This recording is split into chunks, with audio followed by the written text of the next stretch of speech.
Começa agora o programa Bem Viver, uma prosa sobre saúde, bem-estar, comida e agroecologia. Produção Rádio Brasil de Fato.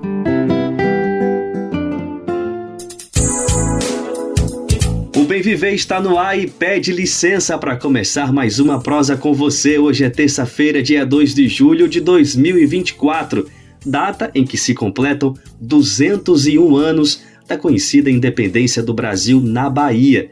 É que na madrugada de 2 de julho de 1823, a cidade de Salvador amanheceu bem diferente do dia anterior.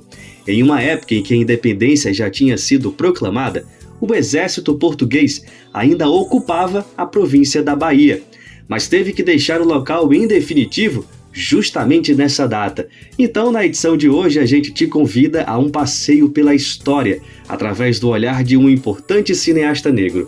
Eu sou Afonso Bezerra e fico contigo pela próxima hora para falar ainda sobre muitos outros assuntos. Olha, estou na pauta de hoje: eleições, meio ambiente, direito à comunicação, os impactos da mineração e uma mostra de cinema periférico e decolonial. Confere só o que a gente preparou para você hoje.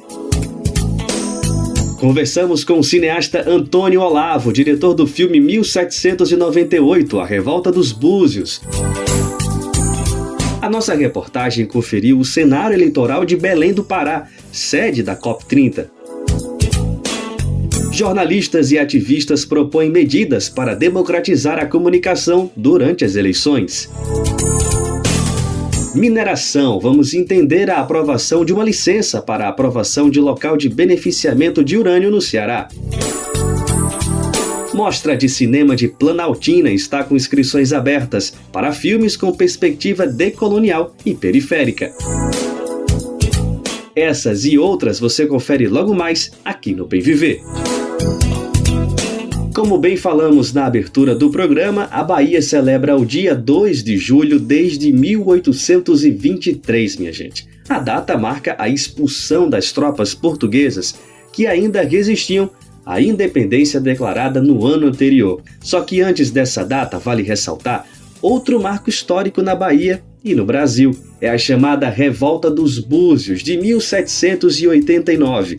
Esse movimento é tema de filme que está em cartaz nos cinemas. Vamos saber mais sobre o assunto na entrevista feita pelo meu colega Lucas Weber. Agora no Bem Viver a gente vai falar sobre um filme documentário que está circulando por diversas cidades pelo país, pelo menos 7 capitais estão com ele em estreia, que é 1798, Revolta dos Búzios. Fala sobre uma mobilização, sobre um movimento popular que também ficou conhecido como Revolução dos Alfaiates, Conjuração Baiana, e se trata justamente dessa mobilização que buscava a independência do Brasil, a República, livre comércio, abertura dos portos, mas principalmente o fim da escravidão. E isso é muito importante, como um movimento popular liderado por pessoas negras da Bahia tinha esses objetivos. De alguma maneira se assemelha muito ao que a gente conhece como a Inconfidência Mineira, porque também tem bastante de ideias iluministas da Revolução Francesa, mas também tem muita inspiração no processo de independência do Haiti. Mas tem outras coisinhas, outras diferenças que a gente vai entender agora, porque a gente vai falar justamente com o diretor, com o responsável por essa grande obra, que é Antônio Olavo, documentarista famoso também por outras obras, como A História de Canudos, Quilombos da Bahia, A Cor do Trabalho, são outros documentários produzidos por ele. Antes de tudo, Antônio, que prazer poder receber o senhor aqui no Bem Viver. Obrigado pela disponibilidade para falar com a gente, viu, amigo? Ô, Lucas, o prazer é todo meu. Um abraço aí para todo mundo que está nos ouvindo. E eu fico muito feliz aqui em poder estar aqui falando de uma história que é tão significativa, não somente para a Bahia, mas para o Brasil. Então, estou à sua disposição, porque é um tema... Estamos com esse filme, como você mesmo falou, em 7 capitais do Brasil, e é um filme que todo mundo precisa assistir, o máximo possível de pessoas, para que a gente se encontre um pouco mais do nosso passado grandioso, digno e grandioso. Estou à sua disposição, Lucas. É, um passado grandioso, inspirador, que a gente precisa resgatar dele para lembrar da nossa origem, lembrar de tanta luta que já aconteceu, que se tem muitos direitos conquistados hoje é por conta dessa galera que liberou, que lutou muito ao longo dos séculos aqui no Brasil.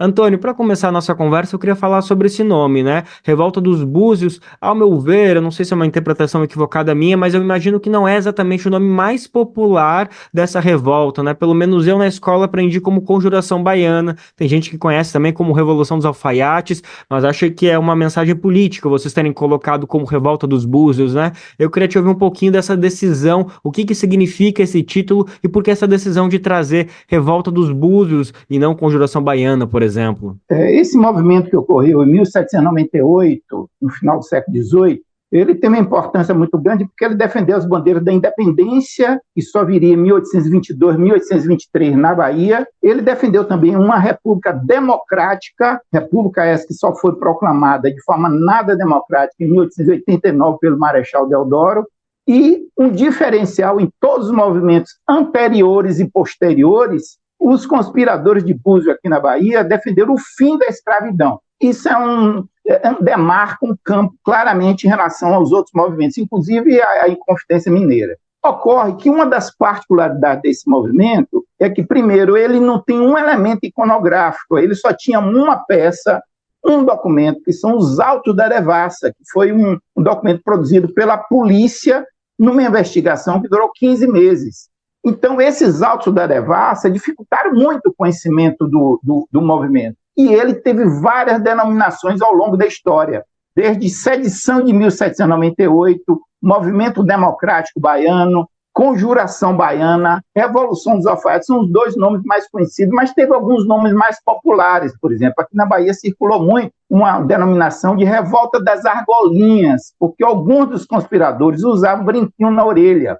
Bom, ocorre que em 1932, esse movimento é de 1798, 1932, um jornalista carioca chamado Viriato Corrêa publicou um artigo no Jornal do Brasil chamando de Conspiração dos Búzios. Por que ele levantava essa Conspiração dos Búzios? Existia um termo, uma senha, um falar entre os conspiradores, e um deles, inclusive, Freitas Sacoto, chegou a dizer a seguinte frase que está registrada nos Autos da Devassa, abre aspas: todo aquele que vinha com um brinquinho na orelha, barba crescida até o meio do queixo e um búzio de Angola na cintura do relógio é francês e do Partido da Rebelião, fecha aspas. Então, a identificação com búzio foi uma das formas desses conspiradores se encontrarem entre si, porque era um movimento clandestino. Nós vivíamos num país sobre colônia de Portugal, sob a monarquia e escravocrata. Então, o movimento negro, particularmente o movimento dentro da Bahia, os blocos afro, nos últimos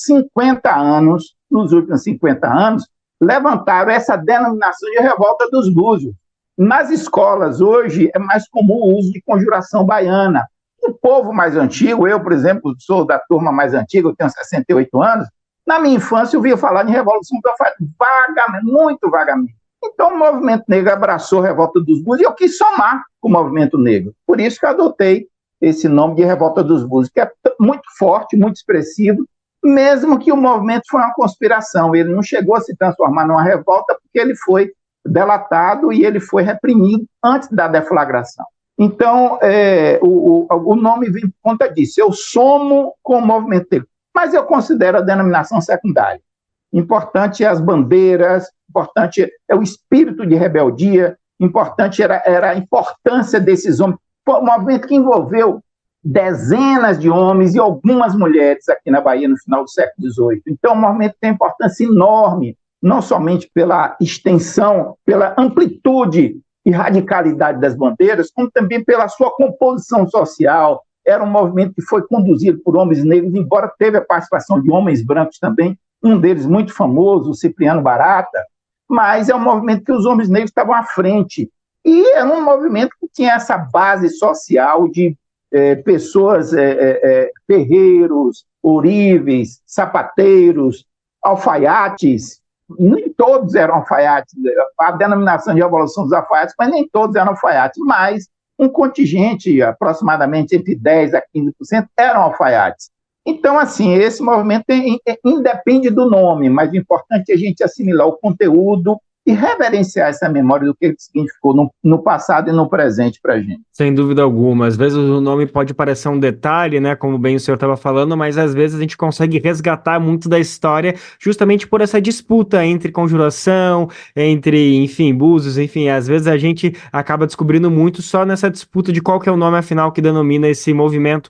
Então vamos falar um pouquinho dessas pessoas, dessas principais 4 lideranças, 4 homens negros que tiveram à frente aí da Revolta dos Búzios, os 2 soldados Luiz Gonzaga das Virgens e Lucas Dantas, além dos alfaiates Manuel Faustino dos Santos Lira e João de Deus Nascimento. Os 4 foram assassinados, enforcados, justamente como o senhor estava comentando, antes mesmo da Revolução se pôr em prática, ela foi delatada, essas 4 lideranças aí foram degoladas. Enquanto isso, esses outros homens brancos que também participaram, também apoiaram, foram importantes, eles acabaram passando ilesos, né? Então eu acho que a gente acaba entendendo muito da Revolução, entendendo os antecedentes, mas também o posterior, né, Olavo? É importante a gente atentar, Lucas, assim, esse movimento na Bahia, 1798, e pouco antes, em 1789, ocorreu aqui no Brasil a Inconfidência Mineira, mas teve um outro acontecimento na França que tomou conta do mundo ocidental, balançou o mundo ocidental, que foi a Revolução Francesa, trazendo as bandeiras da liberdade, igualdade, fraternidade, que chegaram, esses ideais iluministas da Revolução Francesa, chegaram aqui na Bahia.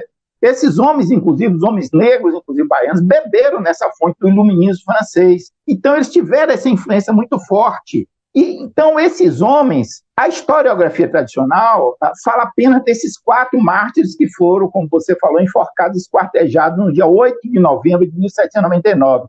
Mas, na verdade, foram 5 os mártires, porque um deles, o Antônio José, logo no início da investigação do movimento, que foi em agosto de 1798, Fernando José foi preso no dia 27 de agosto, durante a manhã, e à noite ele começou a sofrer angústia, náuseas, vômitos, e no outro dia da manhã ele foi encontrado morto e o laudo médico constatou que ele tinha sido envenenado. Antônio José era uma das principais lideranças do movimento. Então, Antônio José é um mártir também da revolta. É preciso que não somente a historiografia brasileira reconheça Antônio José como mártir, mas como também os 4 que foram enforcados na Praça da Piedade estão no livro de Asco, no Panteão dos Heróis Nacionais. Antônio José precisa entrar também no Panteão dos Heróis Nacionais, precisa entrar no livro de Márcio, porque ele morreu envenenado na cadeia. Então, esse movimento, a participação, os 4 foram apenas alguns dos homens negros escolhidos para pagarem a pena principal, a pena maior, a pena capital, a pena de enforcamento e esquartejamento. Porque outros homens... Eu, por exemplo, considero que a principal liderança do movimento era Luiz Pires, que era um ourives, muito conceituado, um cara que discutia documentos traduzidos do francês, um cara que fazia as reuniões na casa dele, ele morava na Rua do Taboão, no Centro Histórico de Salvador, e Luiz Pires conseguiu fugir. Então, algumas outras importantes do movimento não conseguiram ser aprisionados, ou então não foram punidos com a pena severa. Então, esses 4 foram escolhidos para pagar como exemplo. Para você ter ideia, nessa relação de alguns homens brancos, foi difícil para a Devassa envolver os homens brancos na investigação. Era um constrangimento quando se falava na participação dos homens brancos, e era evidente a participação deles. E no final do processo, eles tiveram que colocar na cadeia alguns deles, Cipriano Barata foi um deles, e nas sentenças, que foram as sentenças altamente seletivas, todos os homens brancos tiveram pena inocentados ou penas reduzidas, com exceção de um deles, o Francisco Muniz de Aragão. Esse Francisco Muniz, ele foi condenado a 500 açoites, só que ele recorreu. E ele recorreu dizendo, como pode? Eu sou um homem branco, filho de uma família tradicional, como que eu posso sofrer uma pena de açoite público em Salvador? E esse recurso dele foi acatado e efetivamente foi transformado das 500 açoites que ele foi condenado, em 6 meses de pena, de detenção na cadeia.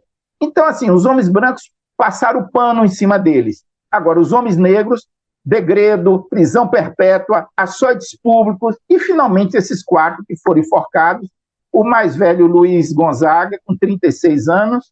Luiz Gonzaga era um soldado, era um homem que tinha culto, tinha conhecimentos em latim. Nos escritos dele, Luiz Gonzaga deixou escrito, manuscritos, melhor dizendo. E as evidências indicam, e eu, por exemplo, tenho essa convicção, que ele foi o autor dos papéis revolucionários, papéis que foi que foram afixados no dia 12 de agosto de 1798, aqui na cidade de Salvador, numa madrugada de sábado para domingo.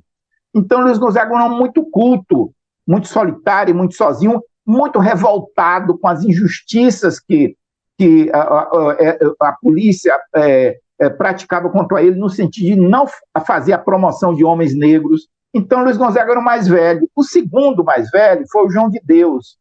Ele tinha 27 anos quando foi preso, e 28 quando foi enforcado. João de Deus, ele era um mestre alfaiate, ele tinha a mais conceituada alfaiataria da cidade de Salvador. E era uma cidade de Salvador de 50 mil habitantes. Estamos falando no final do século XVIII. E João de Deus, dezenas de alfaiates, ou como aprendizes, ou como trabalhadores, passaram pela alfaiataria de João de Deus. João de Deus era um homem muito tido para os padrões da elite branca da época como atrevido. João de Deus dizia que comprou a alforria dele por 600 mil réis. E era muito revoltado, era uma pessoa que assumia explicitamente essa sua revolta, essa sua consciência de não se submeter àquela sociedade tão escravista.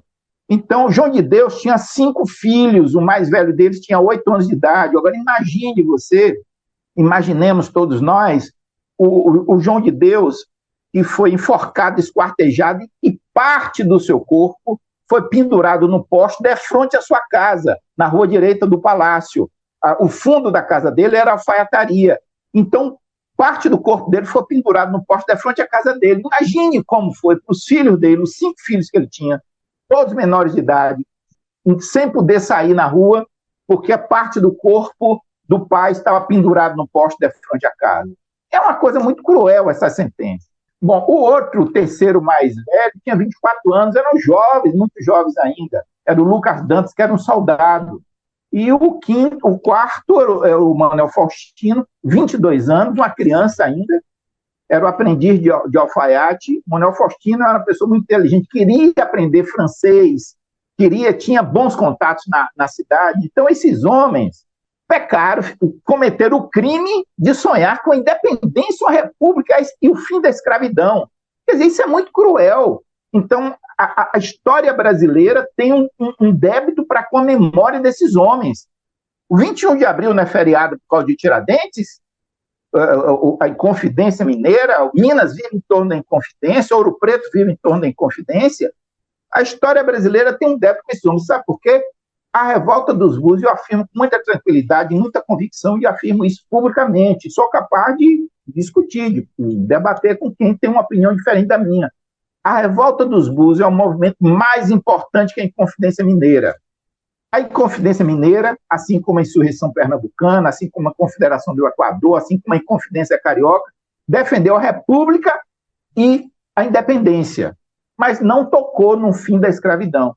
A Bahia foi o único movimento expressivo, significativo, de peso, que levantou a bandeira da escravidão. Tem um trecho de um dos papéis, Lucas, que é bem rapidinho, eu vou citar aqui para vocês. Um dos papéis revolucionários do dia 12 de agosto. Abre aspas.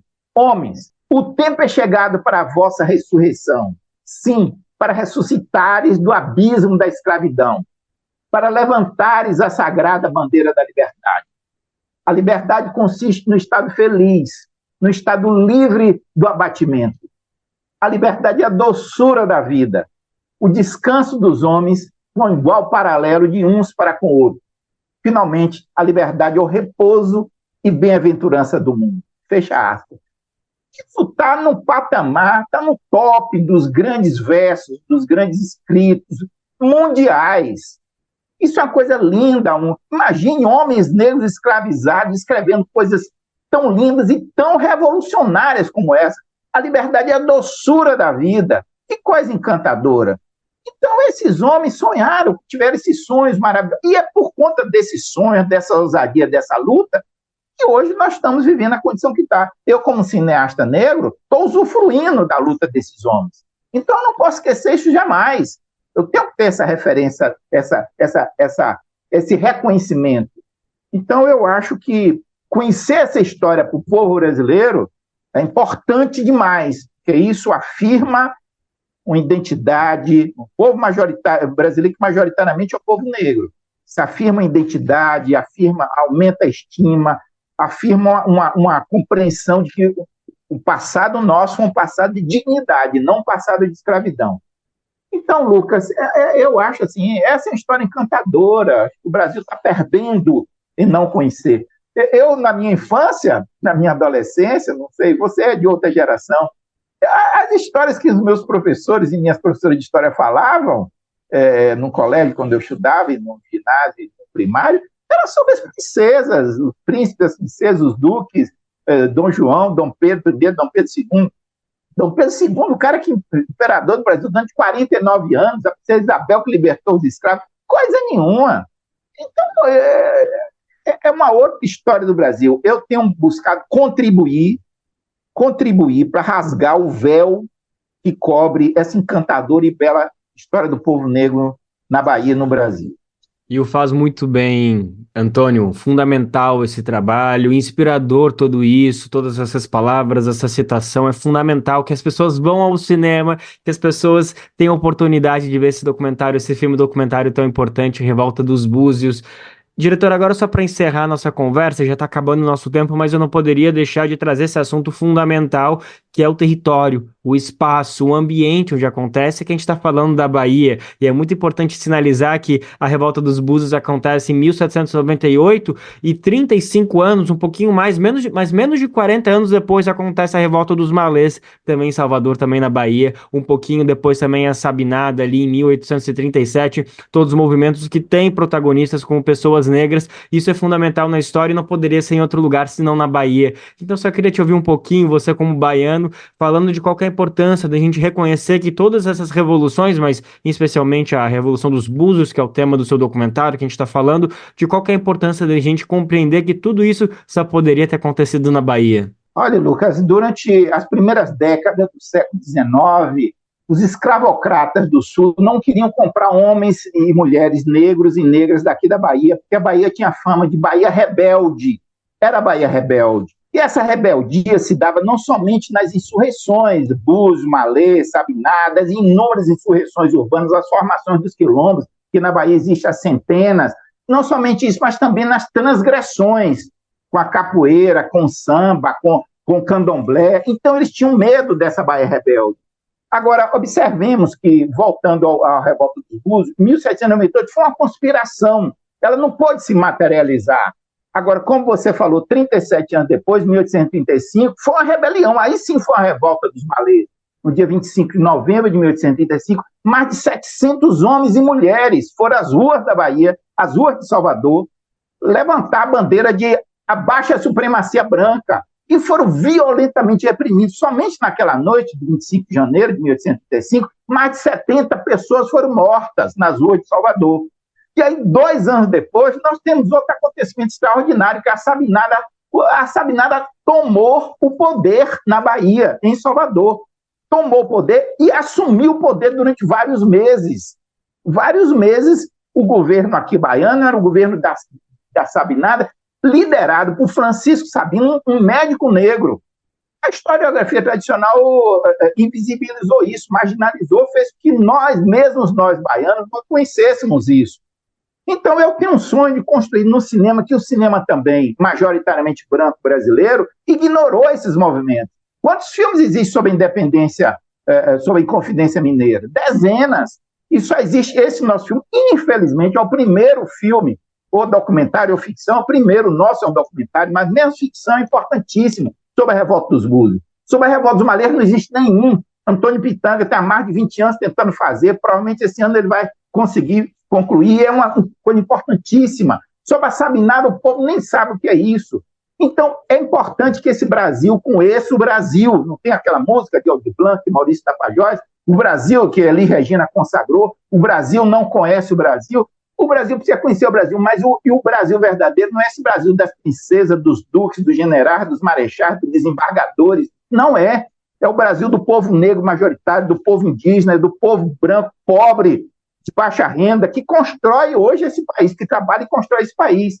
Então, isso é fundamental. Eu me descobri, me encontrei enquanto homem negro, quando eu encontrei essa história do meu povo, do passado. Eu passei a ter orgulho, minha estima fortaleceu, porque até então eu imaginava que eu era descendente de um povo escravizado.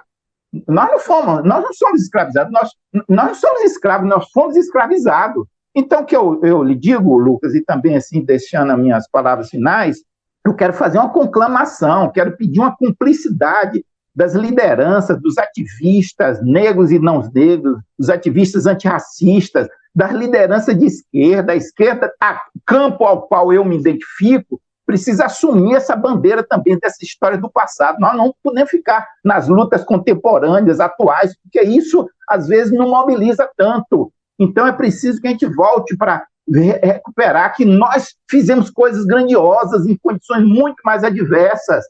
Não podemos ficar só na militância de like, de compartilhamento, de curtição. A gente precisa ser efetivo. Esses homens e essas mulheres sonharam com coisas lindas e se movimentaram para construir essas coisas lindas.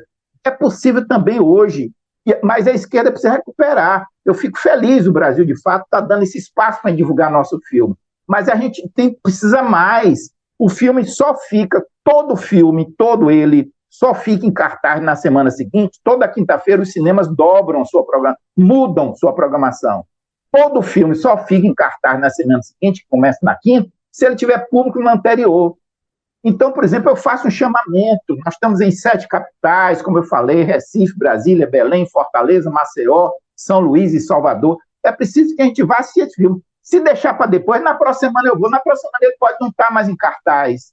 É porque é um filme que fala da gente, fala do nosso povo, fala da nossa história. E isso pode ser um estímulo para que a gente amplie nosso conhecimento, amplie nossa força, nossa estima e ative nossa participação hoje. Nós temos que cada vez mais dar densidade a esse compromisso de transformar a sociedade atual em uma sociedade melhor. A Revolta dos Blues é um grande ensinamento. Foi uma experiência extraordinária nessa aventura humana que nós devemos estar com ela sempre na nossa lembrança. Maravilha, tá feita a convocação, vamos todos ao cinema prestigiar esse novo documentário que tá rolando de Antônio Olavo, 1798, Revolta dos Búzios. A gente acabou de conversar com ele, com o diretor responsável, Antônio Olavo, ele também que já fez a história de Canudos, Quilombos da Bahia e a Cor do Trabalho, todos os grandes documentários muito importantes que contam a história do povo negro aqui no Brasil. Mais uma vez, Antônio Olavo, obrigado pela disponibilidade para conversar com a gente aqui no Brasil de Fato, viu, amigo? Muito obrigado, Lucas. Tudo de bom com vocês. Um abraço. Conclamo todo mundo. Vamos assistir nos cinemas. É fácil. Entra na internet, procura 1798 Revolta dos Búzios, onde está exibindo. Você encontra na sua cidade e vai assistir. Muito obrigado, Lucas. O Brasil não conhece o Brasil. O Brasil nunca foi ao Brasil. Taper, Jabuti, Liana, Lamandali, Alaúde, Bia Rural aqui, Ataúde, Bia Carioca, Porecra, Mecré, Chovinha, Carore, Chovinha Sul. Oh, oh, oh. Perere, Camara, Tororó, Lerê, Biriri, Ratata, Karate, Olará.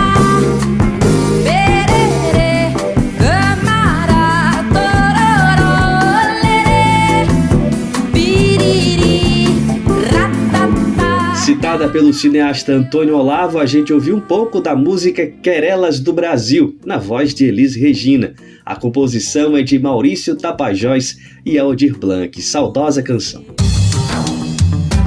Você adora ler, ama livros e gostaria de entender melhor o nosso país? Imagine receber todo mês um kit com um livro e um dossiê que te ajuda a entender a nossa sociedade hoje, por um preço baixinho e com frete grátis para todo o Brasil. Este é o Clube do Livro da Expressão Popular. Para saber mais, acesse o site expressãopopular.com.br e escolha seu plano. Assine agora! Expressão Popular. 20 anos na Batalha das Ideias.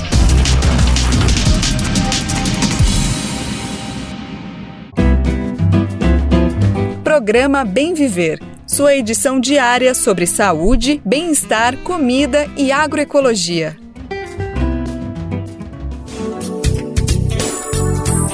Bora lembrar agora um recadinho importante, isso para você saber e compartilhar com outras pessoas. É o seguinte, é possível retransmitir o nosso programa Bem Viver aí na grade de programação da sua rádio. Hoje já são 378 emissoras recebendo o programa para fazer a retransmissão em todo o país. A lista dessas rádios está disponível lá no nosso site. A gente aproveita aqui para dar um alô a todos e todas que estão nessa parceria incrível aqui com a gente. Muito obrigado pela parceria e pela audiência. E se você representa uma emissora e quiser entrar nessa rede, é muito simples, é super fácil. Basta se cadastrar acessando o radio.brasildefato.com.br. Lá você clica em como ser uma rádio parceira. E não esqueça, estamos também nas principais plataformas de podcasts. Dá para ouvir o programa no seu tempo, a hora que você quiser. É só acessar o site do Brasil de Fato ou buscar o programa nas principais plataformas de podcasts, como Spotify, Deezer e Google Podcasts. Vamos falar agora sobre eleições municipais e destacar a situação em uma grande cidade do norte do país, Belém do Pará, minha gente. É que o cenário político aponta para o avanço da direita na capital paraense. Tudo isso em meio à euforia do processo de construção da COP30, que movimenta a cidade. Em contrapartida, movimentos populares propõem a criação de uma frente ampla de discussão com a sociedade. Quem traz mais informações é a repórter Mariana Castro. Apesar de Belém ser sede da COP30, que acontece em 2025, o atual cenário político da cidade aponta um sentido contrário às demandas de proteção e conservação ambiental. Na liderança das pesquisas está o deputado federal, delegado Éder Mauro, do PL. Membro da bancada da bala, ele tem 30% das intenções de votos. Em segundo está o primo do governador, Helder Barbalho, o ex-deputado estadual Igor Normando, do MDB, com 18,4%.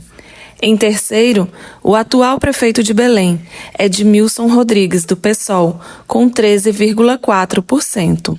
Sobre esse cenário, conversamos com a cientista política e ambientalista Marcela Vecchioni. A discussão ambiental pode até ser feita, mas ela não será feita, na minha visão, de uma maneira a influenciar a tomada de decisão das pessoas e, principalmente, influenciar a tomada de decisão das pessoas com essas visões específicas. Tipo assim, esse candidato, o que ele está discutindo sobre saneamento básico, que é uma questão ambiental também? O que está discutindo sobre parques públicos e áreas de lazer, zonas arborizadas públicas, né? Não são áreas na Estação das Docas, né? A cientista política Marcela Vecchioni analisa ainda que, apesar de avanços, a população, de maneira geral, está distante das discussões ambientais, assim como do próprio acesso aos espaços e bens naturais. A gente está nessa cidade pujante, né, de águas e tudo mais, mas o acesso, por exemplo, às próprias águas não está disponível para todos, né? A gente olha para as áreas de orla, né, de Belém.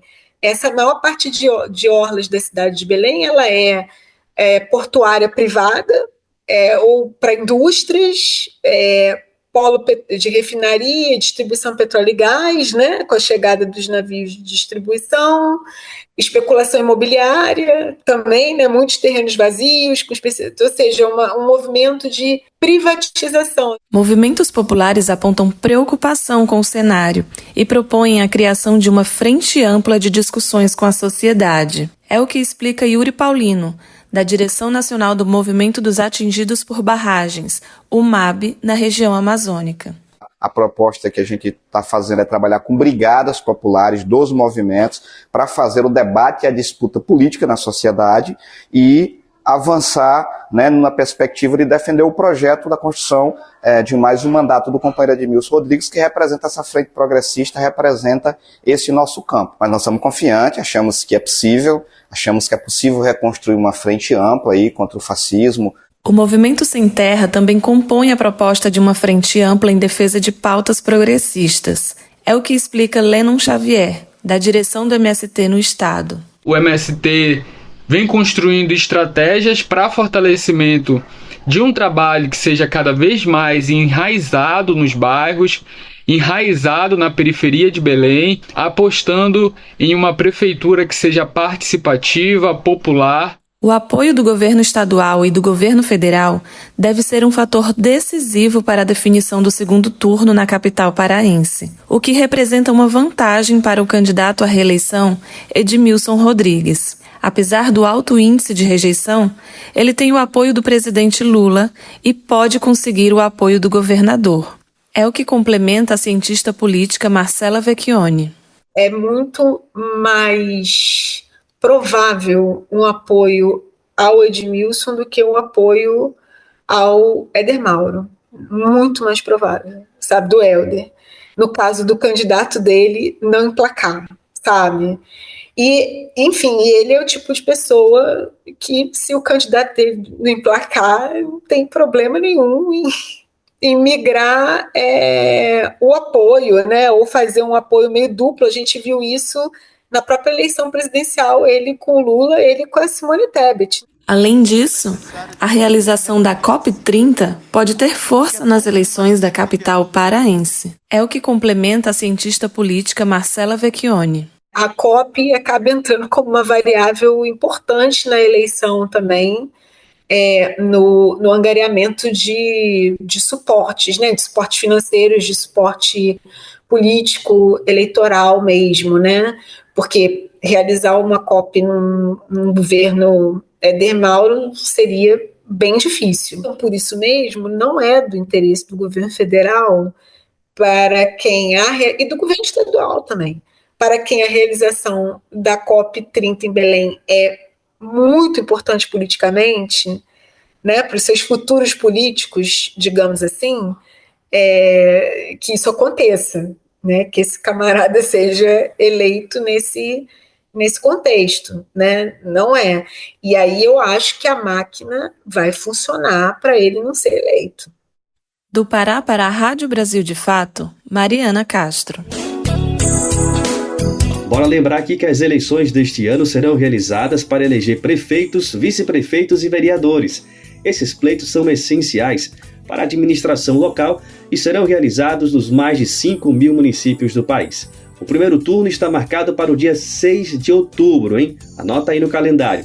Algumas cidades podem realizar o segundo turno, no caso, as que têm mais de 200.000 eleitores. A data para o segundo turno é dia 27 de outubro. Como sabemos, esse processo, com todos os debates, é importantíssimo porque vai definir a vida da gente. Mas há desafios sérios sendo enfrentados, principalmente no cenário dos últimos anos. É o caso de recorrentes situações de desinformação, fake news, que podem influenciar o eleitorado de maneira negativa.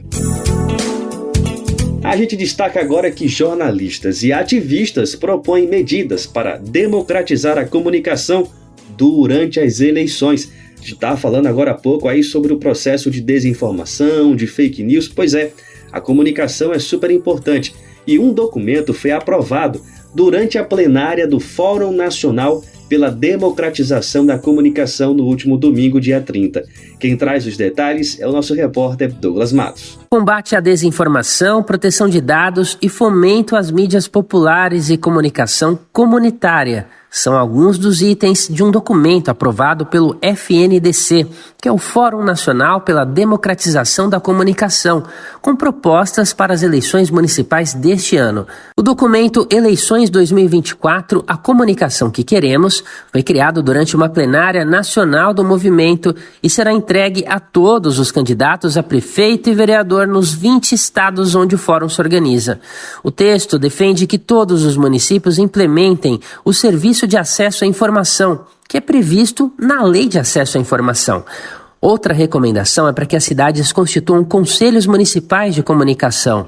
Além disso, adotem softwares livres na administração municipal e construam padrões éticos rigorosos para as tecnologias de vigilância, entre outros pontos. As reivindicações estão divididas em 3 eixos: políticas públicas de comunicação democrática para a cidade, comunicação institucional das prefeituras e infraestrutura para a proteção de dados. Criado em 1980, no período da Constituinte, o FNDC, Fórum Nacional pela Democratização da Comunicação, congrega hoje cerca de 500 entidades, entre associações, sindicatos, coletivos e ONGs, organizações não governamentais que atuam na área da comunicação. A mais recente plenária nacional, realizada nos dias 29 e 30 de junho, teve a participação de 12 comitês regionais, que foram representados por 36 delegados e 40 observadores. Além do documento voltado às eleições, o evento apresentou um relatório do GT, o Grupo de Trabalho de Participação Social na EBC, a Empresa Brasileira de Comunicação, que prevê a instalação do Sistema Nacional de Participação Social na Comunicação Pública. A plenária também aprovou uma moção de repúdio, de descontentamento com a permanência do ministro Juscelino Filho à frente da pasta das comunicações do governo federal. Segundo a coordenação geral do FNDC, os debates foram ricos e importantes para organizar a atuação do Fórum nos estados. E, nesse sentido, a principal tarefa é articular a defesa da democracia a partir da luta para democratizar a comunicação no país. Os organizadores avaliam ainda que a plataforma eleitoral será um instrumento muito útil para incentivar o debate nos mais diferentes locais do Brasil. De São Paulo, da Rádio Brasil de Fato, locução Douglas Matos. Enquanto o Brasil não avançar na democratização da comunicação, muita coisa vai permanecer complicada no país. É preciso um olhar para a questão, além de aspectos técnicos, mas a partir do seu viés político, econômico, social e cultural. Ao invés de algumas pessoas com o privilégio de ter muitos meios de comunicação, concentrar, site, TV, rádio, enfim, precisamos garantir também o direito popular à comunicação, diversificar. A regulação dos meios de comunicação é um dos caminhos para se combater a influência dos monopólios do setor. Como sabemos, esses monopólios reforçam muita concentração de renda e poder no país. Um dos exemplos desse cenário está no Congresso Nacional, entre muitas bancadas que causam distorções e injustiças, assim como a bancada da bala, a bancada fundamentalista, também tem essa bancada aí do monopólio dos meios de comunicação. Brasil de Fato, uma visão popular do Brasil e do mundo. Leia e ouça as informações que mais interessam no seu dia. Política, economia, direitos humanos, cotidiano, saúde e cultura, tratados com pluralidade e diversidade. Jornalistas, articulistas e movimentos populares reunidos em um só veículo. Esse é o Brasil de Fato. Conteúdos em texto, áudio e vídeo que informam e contribuem na luta por uma sociedade mais justa e fraterna. Quer ficar por dentro? Então acesse brasildefato.com.br.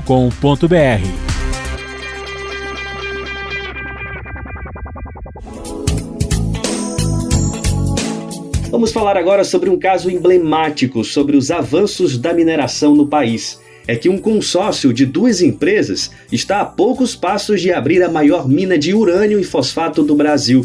Estamos falando da Jazida Itataia, localizada no município de Santa Quitéria, na Caatinga cearense. As comunidades locais temem um desastre ambiental com a exploração do empreendimento. Além disso, os movimentos populares apontam para o risco de escassez hídrica e contaminação radioativa com a possível instalação. Recentemente foi dado mais um passo a favor do início da exploração mineral em Santa Quitéria, em que a Comissão Deliberativa da Comissão Nacional de Energia Nuclear informou que concedeu a aprovação do local. De acordo com uma nota, essa é a primeira etapa do processo de licenciamento de minério industrial associado ao empreendimento. A licença que autoriza o local da mina ainda não garante o início da produção. Para entender mais sobre o cenário, o Brasil de Fato Ceará conversou com Erivan Silva.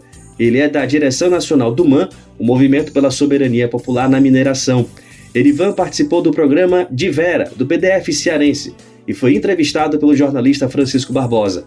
O representante do MAN destacou 3 pontos para analisar a licença concedida ao local do empreendimento. Primeiro, essa licença é aquela velha história que a gente já conhece muito bem.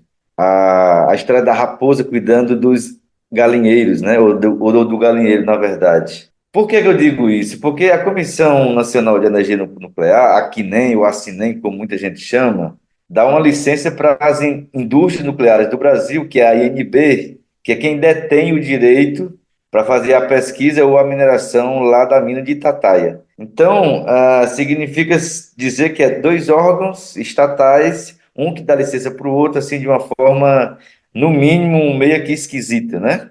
E segundo, é que essa licença, que nós estamos chamando de fragmentação do processo de licenciamento do consórcio Santa Quitéria em relação à mina de urânio e fosfato, é um dos caminhos que o consórcio inventou, na verdade, para poder trilhar um caminho mais fácil. E só para explicar isso para os ouvintes, o que é que eu estou chamando, o que é que a gente chama na verdade não é nem nós que chamamos isso, o IBAMA também já chegou a questionar esse licenciamento e essa história da licença fragmentada, porque a ideia, nesse último pedido de licenciamento, tem um licenciamento nuclear, que é esse, que é de responsabilidade da Comissão Nacional de Energia Nuclear, tem um licenciamento geral, que aí é do IBAMA, digamos assim, né?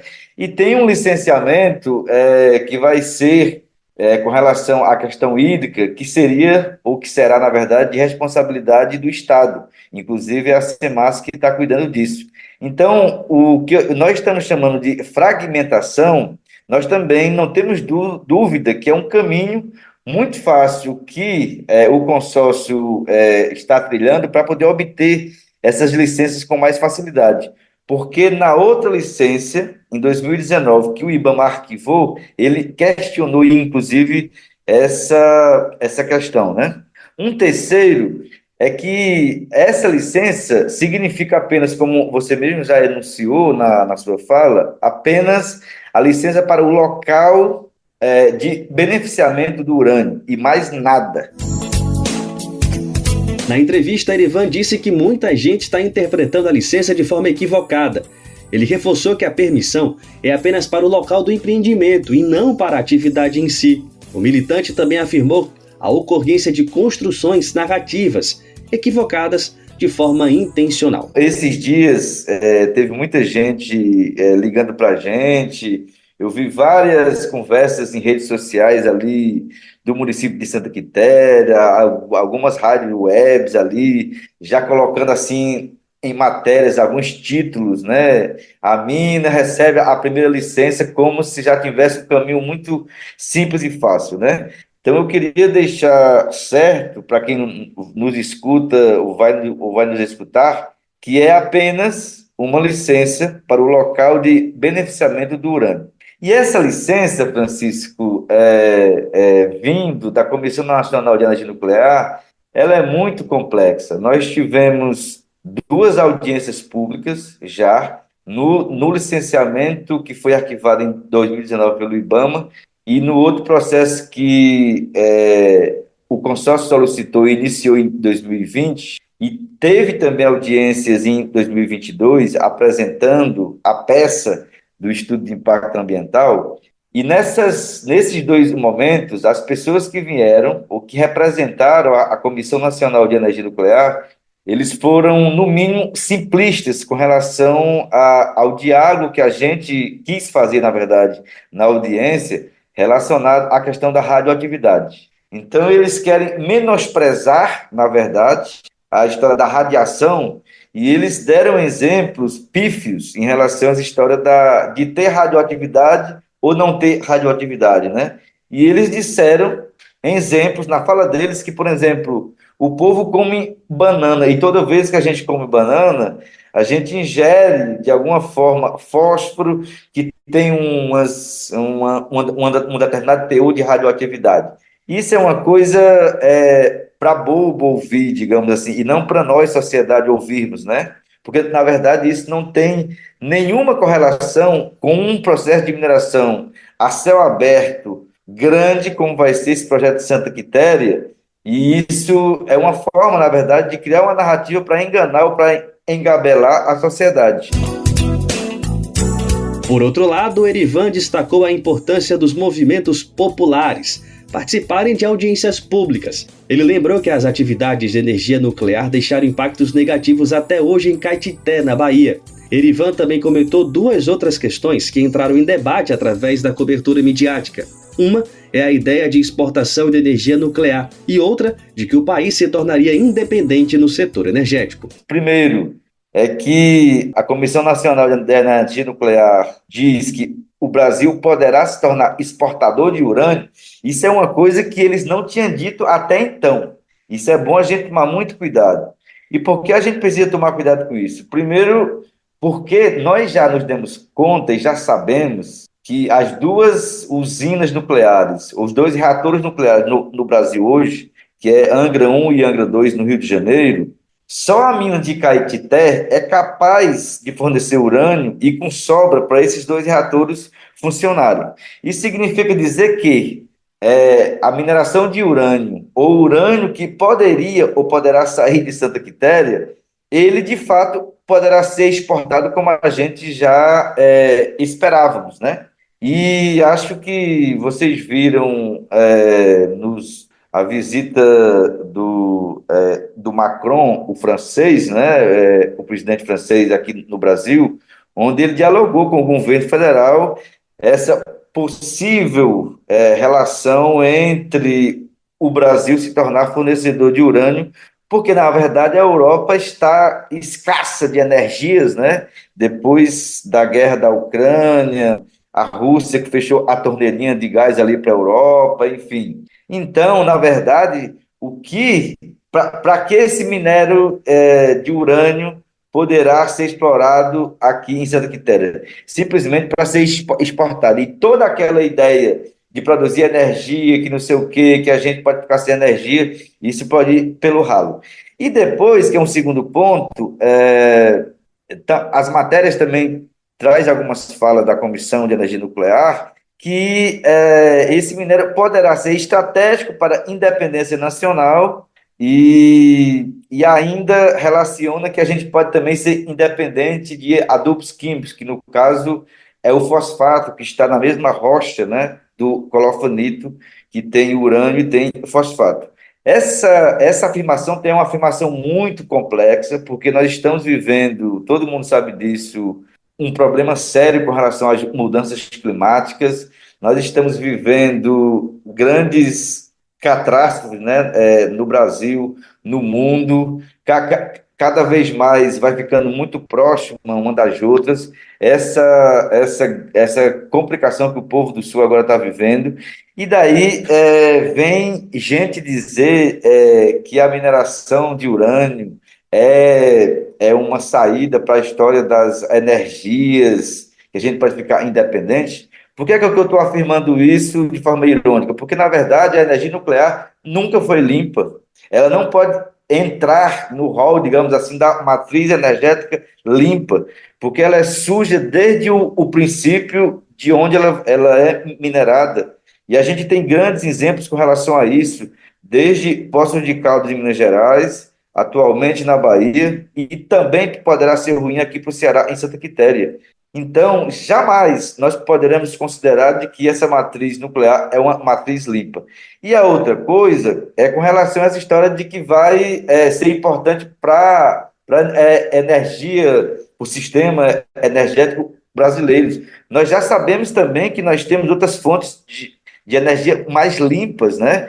Por mais que seja feita de forma suja, como também a gente é crítico, de certa forma, à energia eólica, à energia solar, porque é feita muitas vezes em lugares errados, mas não se compara com a energia nuclear, que ela pode, uma vez sendo extraída desde o processo de extração do minério até chegar em Angra dos Reis, indo para a Europa para poder enriquecer esse urânio, retornando até aqui de novo, isso é muito complicado. Eu vi uma matéria que um carro com uma rocha de granito sofreu um acidente ali pertinho de Santa Quitéria, e eu lembrei disso, porque eles sempre dizem de que o transporte do urânio é muito seguro, e essa matéria que eu li dessa carreta que virou com uma pedra de granito foi desviar de alguns animais e simplesmente virou depois, né?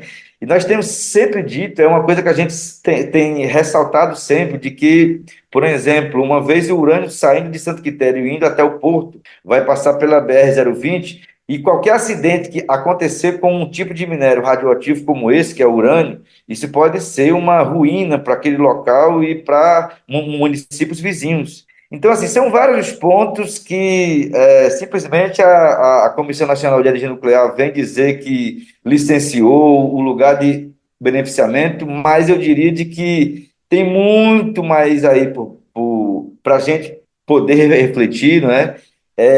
Essa história da energia nuclear ou da comissão é uma caixa preta, eles nunca estudam, eles vão saltando talvez de pouquinho para poder ver se ganha notícias, se ganha a sociedade.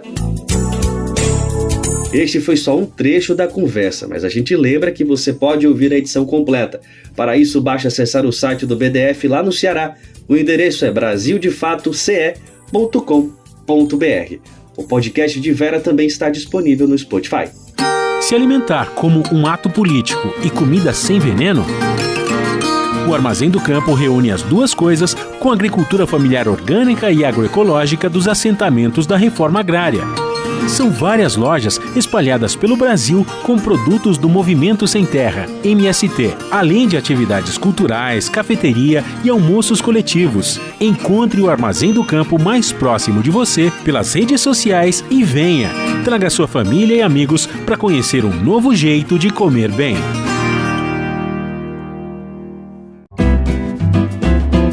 Você está ouvindo o programa Bem Viver, uma prosa sobre saúde, bem-estar, comida e agroecologia.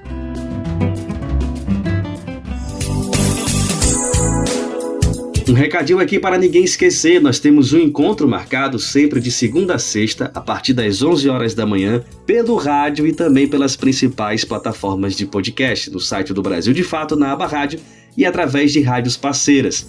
Para quem estiver na Grande São Paulo, o Bem Viver também é transmitido pelo Daio, na Rádio Brasil Atual 98,9 FM. Para o mundo inteiro, nós estamos na internet, na nossa rádio web, no site radio.brasildefato.com.br. E para ouvir quando você quiser, é só acessar o site do Brasil de Fato ou buscar o programa nas principais plataformas de podcast, como Spotify, Deezer e Google Podcasts. E para fechar a edição de hoje, vamos falar mais uma vez de cinema, a sétima arte brilhante, né, gente? Isso para lembrar que a Mostra de Cinema de Planaltina, no Distrito Federal, está com inscrições abertas para filmes com perspectiva decolonial e periférica. A terceira edição do Cine Motriz tem prazo de inscrição até 15 de julho, com espaço para todas as regiões do país. O evento acontece entre os dias 23 e 26 de outubro deste ano, no Complexo Cultural de Planaltina, com entrada gratuita. Serão selecionadas 18 obras para a mostra competitiva do Motriz e até 6 filmes para compor as mostras paralelas, em que receberão pagamento pela presença e colaboração. A avaliação dos inscritos será realizada por uma comissão curatorial formada por profissionais da área do cinema. A organização ressalta que o Motriz promove ações paralelas de difusão e acesso a filmes independentes, além de formação de público. Além da exibição de filmes, outras programações artísticas também fazem parte da edição de 2024. O Motriz abrange ações culturais nas linhas de música, literatura, exposição fotográfica, gastronomia e artesanato, além do próprio audiovisual. Também fazem parte da programação do projeto uma jornada de cineclubes nas escolas, oficinas de formação audiovisual e rodas de conversa com temáticas relacionadas à cadeia criativa do audiovisual. O Motriz trabalha em cada edição o conceito curatorial para a seleção de filmes que se alinhem às expectativas e princípios do festival, além de possibilitar espaço e voz às produções periféricas e às vozes ditas marginalizadas. De acordo com o edital, o evento se propõe a ser um espaço de celebração da arte, do registro cinematográfico e da diversidade regional. E mais detalhes sobre o festival, sobre a mostra, você confere na versão online desta reportagem, que está disponível no site do Brasil de Fato no Distrito Federal. É o brasildefatodf.com.br. E você também pode acessar pela página nacional, o brasildefato.com.br. E o nosso programa chegou ao fim. A edição do Bem Viver desta terça-feira fica por aqui, mas você pode nos ouvir na Rádio Brasil Atual, 98,9 FM na Grande São Paulo, ou no site radio.brasildefato.com.br. O programa vai ao ar em diversas rádios pelo país. A lista completa de emissoras que retransmitem o Bem Viver você encontra lá no nosso site, na matéria de divulgação diária do programa. E aproveitamos também aqui para agradecer a esses veículos por estarem com a gente nessa super parceria e a você, claro, pela maravilhosa audiência. O Bem Viver também fica disponível como podcast no Spotify, Deezer, iTunes e Google Podcasts. A apresentação do programa foi comigo, Afonso Bezerra. O roteiro foi com Daniel Lamir. Edição e produção de Camila Aguiar, Daniel Lamir e Douglas Matos. Trabalhos técnicos de Lua Gattinone, Adilson Oliveira e André Paroche. A coordenação de rádio e TV é de Monize Ravena. Diretora de programas de áudio, Camila Salmásio. A direção executiva é de Nina Fidelis. O apoio é da equipe de jornalismo do Brasil de Fato. Você ouviu o programa Bem Viver, uma prosa sobre saúde, bem-estar, comida e agroecologia. Produção Rádio Brasil de Fato.